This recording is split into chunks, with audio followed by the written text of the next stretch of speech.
My dear friends, आज के video में मैं आज आपको जीएससीसीएल की जो जूनियर इंजीनियर की रिक्रूटमेंट आई है इलेक्ट्रिकल, सिविल, मैकेनिकल सभी के लिए, उसका मैं आज पेपर सॉल्यूशन बताने वाला हूँ जो 2018 में पेपर लिया गया था, जिसमें आज हम सिविल इंजीनियरिंग के पार्ट 1 में 30 एमसीक्यू बताने वाले हैं। और उसके साथ ही जो ये पेपर है वो 18 फरवरी 2028 में लिया गया था, जो उसका मैं आज सॉल्यूशन विथ एक्सप्लेनेशन के साथ बताने वाला हूँ। उसके साथ ही हम जूनियर इंजीनियर इलेक्ट्रिकल के जीएससीसीएल के पेपर और मैकेनिकल के भी पेपर आगे बताने वाले हैं। उससे पहले दोस्तों, अगर आपने हमारी चैनल को सब्सक्राइब नहीं किया है तो सब्सक्राइब कर दीजिए, साथ में बेल आइकन भी दबा दीजिए ताकि आने वाले वीडियो की नोटिफिकेशन आपको जल्द से जल्द मिल सके। और इन सभी का पीडीएफ मटेरियल हमारी टेलीग्राम चैनल में भी अवेलेबल है, तो आप वहां से भी डाउनलोड कर सकते हैं। तो चलिए दोस्तों, हमारा पहला एमसीक्यू हम देखते हैं। तो यहाँ पे जो हमारा फर्स्ट एमसीक्यू है, Shear keys are provided in cantilever retaining wall to take care of blanks। तो यहाँ पे जो हमारा सही आंसर होगा वो हमें सही आंसर डी मिलेगा, स्लाइडिंग। वो लेकिन सही आंसर किस तरह से, तो उसका भी एक्सप्लेनेशन आप देख ही सकते हैं यहाँ पे। तो रिटेनिंग वॉल से वो रिड्यूस करने के लिए स्लाइडिंग को, वॉल की जो है उसे स्लाइडिंग करने के लिए हम यूज़ करते हैं। तो यहाँ पे हमारा सही आंसर होगा वो डी मिलता है। उसके बाद जो नेक्स्ट क्वेश्चन देखें, तो sludge treatment is mainly done to stabilise. जो स्लज ट्रीटमेंट करते हैं हम, वो मेनली किसके लिए करते हैं? तो यहाँ पे भी हमारा सही आंसर है वो डी है, ऑर्गेनिक मटेरियल के लिए। जो ऑर्गेनिक मटेरियल है इसमें क्या इंक्लूड होते हैं, तो देख सकते हैं आप, ऑर्गेनिक जो हैजार्ड्स होते हैं उसका जो बेसिक जो मेन गोल है, उसका जो वॉल्यूम है, वो सब फाइंड करके हम डिफाइन कर सकते हैं। और स्टेबिलाइज करने के लिए हम ऑर्गेनिक मटेरियल में ही यूज़ कर सकते हैं। तो यहाँ पे हमारा सही आंसर होगा वो हमें डी मिलेगा। उसके बाद जो नेक्स्ट क्वेश्चन देखे, methane gas can be collected from the engineered landfill through. तो यहाँ पे हमारा सही आंसर क्या होगा? तो यहाँ पे भी हमारा सही आंसर है वो हमें डी मिलता है, गैस पाइपलाइन से। जो मीथेन गैस है उसके बारे में बोला है। उसके बाद जो नेक्स्ट क्वेश्चन है, सीपीएम इज ब्लैंक। सीपीएम है वो क्या है? तो सीपीएम है वो हमारा सही आंसर होगा बी, एक्टिविटी ओरिएंटेड टेक्निक है, जिसे हम सीपीएम भी बोल सकते हैं। उसके बाद जो क्वेश्चन देखें, when the forces in a few members of a truss are to be determinate, the preferred method of analysis is blank. कौन सी मेथड हम इसमें से यूज करते हैं? तो यहाँ पे हमारा सही आंसर है वो हमें बी मिलता है, मेथड ऑफ सेक्शंस। जो मेथड ऑफ सेक्शन है वो मोस्टली हम कॉमनली यूज करते हैं, जो फोर्स के लिए और अलग अलग मेंबर के लिए हम डिटरमाइन करने के लिए करते हैं, जिसे हम मेथड ऑफ सेक्शन बोलते हैं। तो यहाँ पे हमारा सही आंसर होगा वो हमें बी मिलता है। उसके बाद जो क्वेश्चन देखें, तो flexibility of a structure is defined as. जो फ्लेक्सिबिलिटी होती है तो इनमें से कौन से हम डिफाइन कर सकते हैं? तो यहाँ पे हमारा सही आंसर है A, the displacement causes by unit force. जो डिस्प्लेसमेंट फोर्स है कॉजेज बाय यूनिट ऑफ। तो यहाँ पे भी हमने डेफिनेशन भी दिखाई है कि किस तरह से हम फ्लेक्सिबिलिटी स्ट्रक्चर की डिफाइन कर सकते हैं। उसके बाद जो क्वेश्चन देखें, the condition of a structure which no longer fulfils the relevant design criteria is called blanks.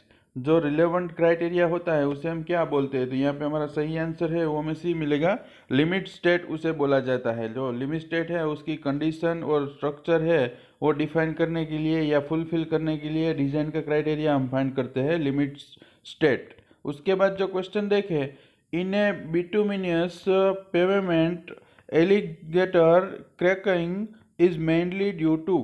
तो यहाँ पे जो क्रैक होता है उसके पीछे का रीज़न क्या है? तो यहाँ पे हमारा सही आंसर है वो हमें डी मिलेगा, fatigue arising from repeated stress application.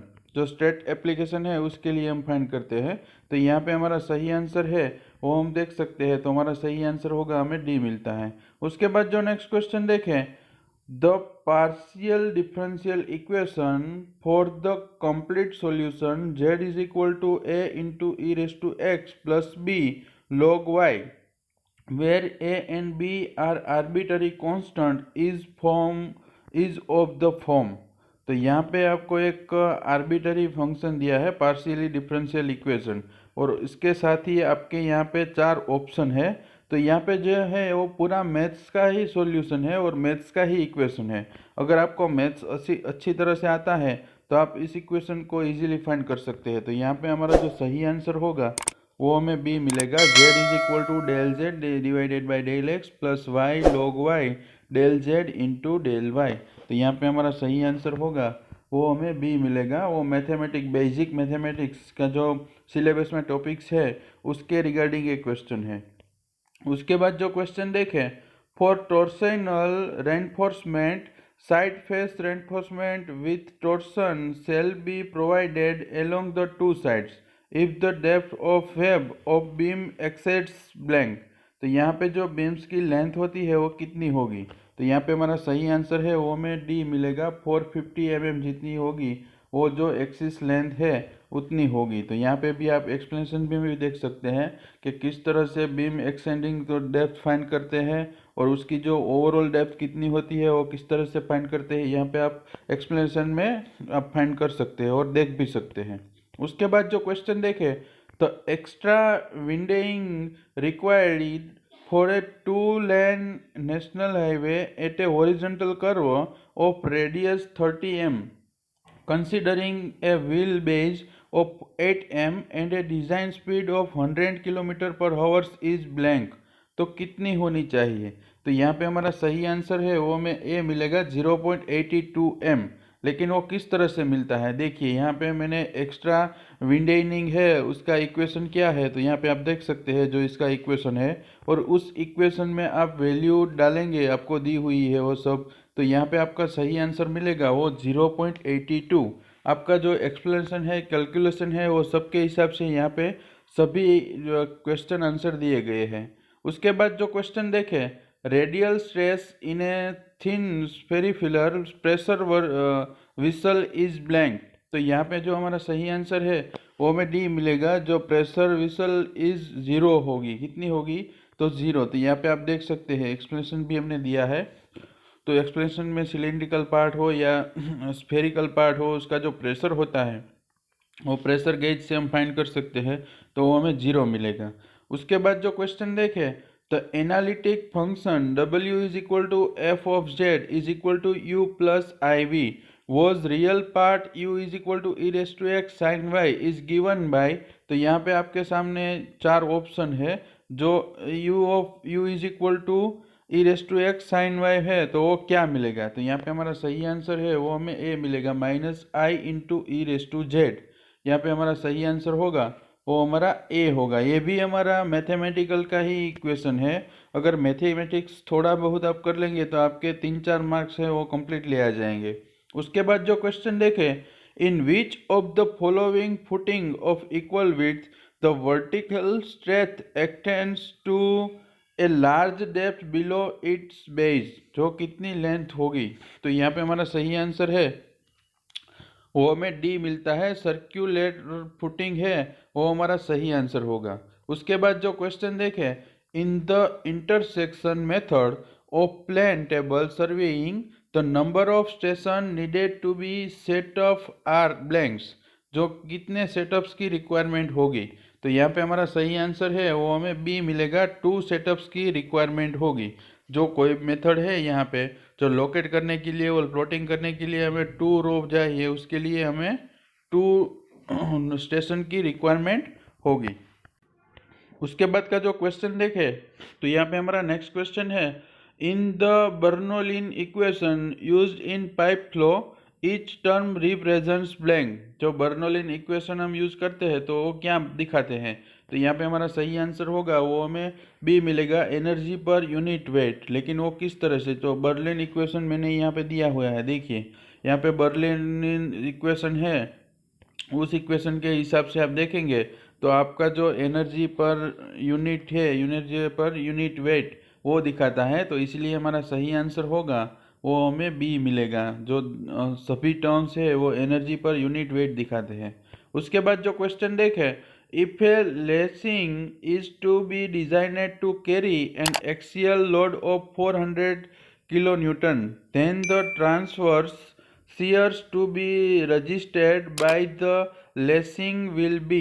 कितना होगा? तो यहाँ पे हमारा सही आंसर है वो हमें बी मिलेगा, 10 किलो न्यूटन जितना मिलता है। उसके बाद जो नेक्स्ट क्वेश्चन देखें, for a road with camber of 3% and design speed of 80 kilometre per hour, the minimum radius of the curve beyond which no super elevation is needed is blank. तो कितनी हमें रिक्वायरमेंट होगी, तो यहाँ पे हमारा सही आंसर है वो हमें सी मिलता है 948 मीटर। लेकिन वो किस तरह से, वो भी हम एक्सप्लेनेशन में फाइंड कर सकते हैं। उसके बाद जो नेक्स्ट क्वेश्चन देखिए यहाँ पे भी ये हमारा जो क्वेश्चन है वो भी मैथमेटिक्स के रिगार्डिंग है। The stationary points x y of the function f of x y is equal to x into y plus y by x 9/x plus 3/y is given by, वो किस तरह से हम फाइंड कर सकते हैं। तो यहाँ पे जो हमारा f और x और y की वैल्यू क्या होगी, तो यहाँ पे हमारा सही आंसर है वो हमें d मिलता है। x की वैल्यू 1 होगी और d की वैल्यू है वो, y की वैल्यू है वो 1 होगी। उसके बाद जो नेक्स्ट क्वेश्चन देखें, as per ICR recommendation average level of illumination on important roads carrying fast traffic is blank, उसके लिए हमें कितना लक्स चाहिए, तो यहाँ पे हमारा सही आंसर है वो हमें बी मिलेगा। 30 लक्स है उतना ट्रैफिक के लिए हमें चाहिए। उसके बाद जो क्वेश्चन देखें, the unstiffened flanges of a beam in flexural compression maximum allowable outstand is equal to, तो यहाँ पे जो मैक्सिमम आउटस्टैंड है वो कितना होगा, तो यहाँ पे हमारा सही आंसर है वो हमें सी मिलेगा 16 फीट जितना। जो मैक्सिमम एलोवेबल आउटस्टैंड है वो हमारा 60 फीट जितना अनस्टिफिनेड फ्लैंक के लिए होता है।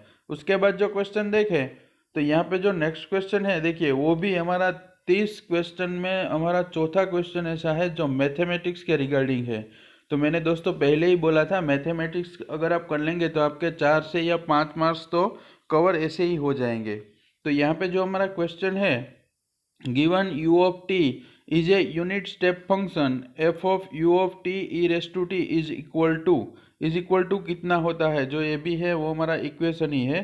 तो यहाँ पे जो हमारा सही आंसर मिलेगा वो हमें सही आंसर होगा हमारा यहाँ पे, तो आप देखेंगे तो हमारा सही आंसर है वो हमें ए मिलता है 1/1 माइनस आई इंटू एस, वो हमारा सही आंसर होगा।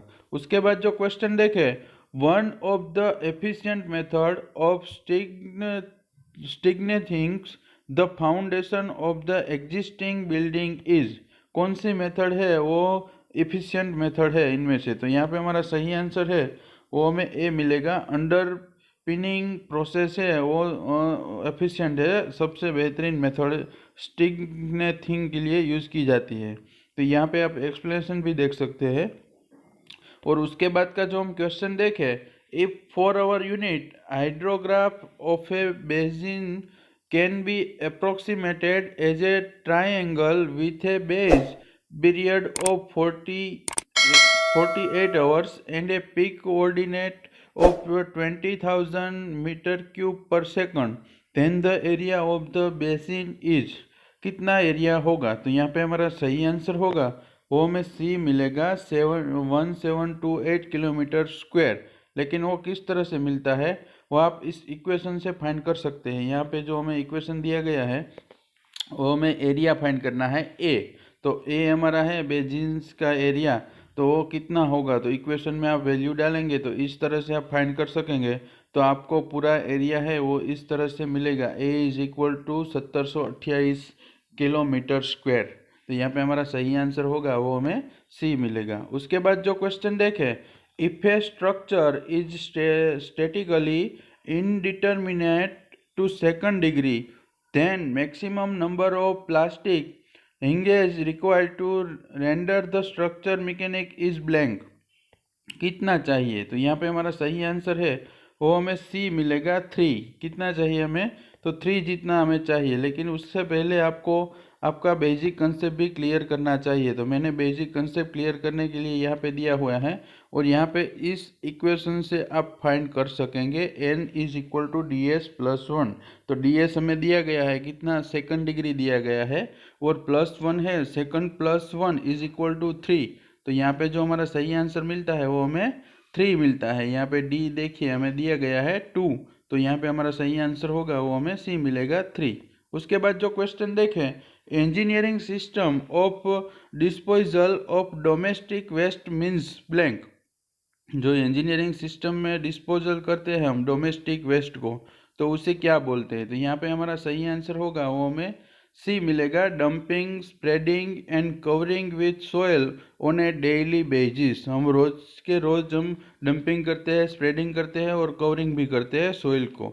उसके बाद जो नेक्स्ट क्वेश्चन देखें, for air internet concrete compressive strength is approximately blank percentage of non-air entrained concrete। तो यहाँ पे जो कितने परसेंटेज होगी, तो यहाँ पे जो हमारा सही आंसर मिलेगा वो हम देखते हैं। तो यहाँ पे हमारा सही आंसर है वो सी है, 80% अप्रोक्सीमेटली जितनी होती है। उसके बाद जो क्वेश्चन देखे, the sewage treatment which works on the degradation of organic matter by the agency of living organization is called blank। उसे क्या बोलते हैं? तो यहाँ पे हमारा सही आंसर है वो हमें डी मिलेगा, सेकेंडरी ट्रीटमेंट उसे बोला जाता है। जो सेवेज ट्रीटमेंट होता है और डिग्रेडेशन करते हैं ऑर्गेनिक मैटर को, तो उसे हम सेकेंडरी ट्रीटमेंट बोलते हैं। तो यहाँ पे मैंने एक्सप्लेनेशन भी दिया है और आप एक्सप्लेनेशन भी रीड कर सकते हैं और आप फाइंड कर सकते हैं। उसके बाद जो क्वेश्चन देखें, तो यहाँ पे जो नेक्स्ट क्वेश्चन है, height of collimation method is preferred when the leveling ground is blank। leveling ground कितना होना चाहिए? तो यहाँ पे हमारा सही आंसर होगा वो हमें ए मिलेगा, फेयरली लेवल ग्राउंड जितना होना चाहिए।